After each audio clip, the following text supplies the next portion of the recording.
کہ آپ نے سفر تجارت میں بڑا نفع حاصل کیا، میں آپ کا شکریہ ادا کرتی ہوں۔ اب جو کچھ آپ کا حصہ ہے اس میں آپ کا کیا ارادہ ہے؟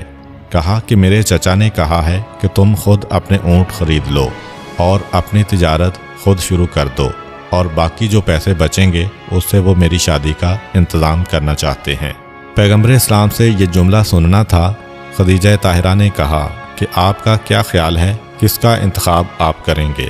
میرے ذہن میں بھی آپ کے لیے ایک رشتہ ہے جو خاندان کے اعتبار سے بھی آپ کی شریک ہے اور جو ہر اعتبار سے ہر مقام پر آپ کی مدد کرنے والی ہے۔ پیغمبر اسلام سمجھ تو چکے ہیں، مگر کہتے ہیں کہ اے خدیجہ، میرا ارادہ یہ تھا کہ میں اس خاندان میں رشتہ کروں جو دولت کے اعتبار سے میرے برابر تو ہو مگر مجھ سے بلند نہ ہو۔ جناب خدیجہ کہتی ہیں کہ پھر تو یہ رشتہ آپ کے لیے سب سے مناسب ہے۔ اپنا نام بھی نہیں لے رہی ہیں، اشارتاً بات بھی ہو رہی ہے۔ پیغمبر سوال کرتے ہیں کہ کیسے؟